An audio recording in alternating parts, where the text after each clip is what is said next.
Should you be thinking about this for all payment types and not just CHAPS?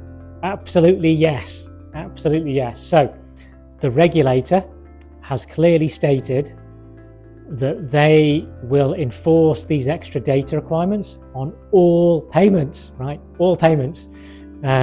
So what we are seeing right now is the enforcement of deadlines on CHAPS. But what you will see within the next 18 to 24 months is deadlines starting to emerge on faster payments and BACS as well, and SEPA in Europe. So really, really important that people think about this in the context of all of their payments, not just high value payments and not just CHAPS in the UK, okay? It's going to apply to all payments. So what information should you be asking from your banks to help you with this compliance project? The first question would be to understand the bank's own timeline and being ready to accept this data from you. Every bank will have its own sort of data formats and things that they're going to expect to receive from you. So you need to know from each of your banks exactly what they're expecting.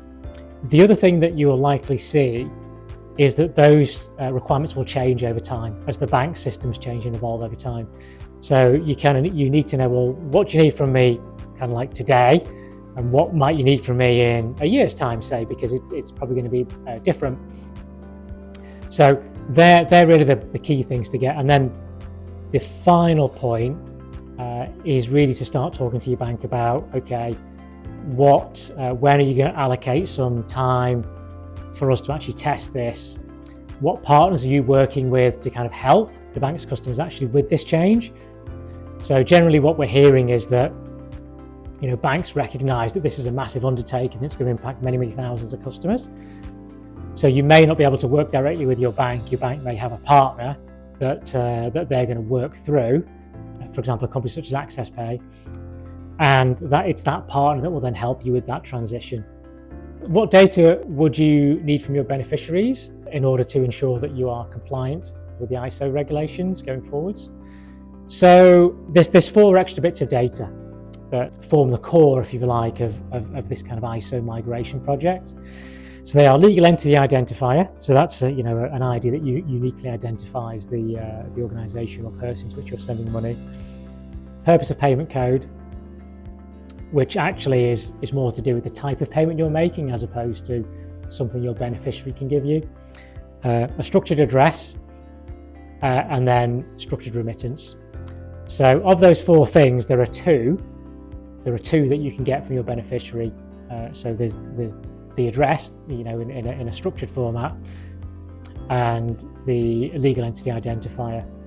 Now, the legal entity identifier is a relatively new concept that's just being rolled out both in the UK and Europe and globally. But in the meantime, things like company ID in their various countries, or tax ID, or some sort of unique ID that applies in the country they operate would be a really useful thing to get. Legal entity identifier, and then address I think is relatively straightforward. It's just making sure that you're really clear on the breakdown of street name and town and city and country, and that's really important for structured address. What might working with a third party like AccessPay look like? So I can obviously talk about the way that we're thinking about this and what we're doing to help our customers. And what we are hearing is that it's very difficult for organisations to add this data into their ERPs or back office systems. So we are making it easier for those organisations to add the data into our platform. We have something called a beneficiary portal, which is essentially a data store that allows an organisation to add things like legal entity identifiers, purpose of payment codes, structured address, etc., against each beneficiary. And I talked about sort of purpose of payment codes, which you can add that into our system, so that, let's say you're paying the supplier for the same thing all the time, we would have that code in our system, and then we could apply that to the payment. But we're also adding the ability to kind of dynamically add that purpose of payment code based on, for example, the remittance data that you're sending to us. so that actually you don't have to worry about that, and then we will just enrich it with the purpose of payment code. And then the final piece of the puzzle is structured remittance data, which typically most businesses are not able to give us, but they can give us unstructured, and then we'll transform it into structured. So that's the way. They're the ways in which we're kind of addressing the 4 main points of data that kind of customers are asking for. So will that work for any bank and any payment type? Yes is the short answer. That capability within our platform can apply to any bank and any payment type, and we have already deployed it for a number of customers quite successfully.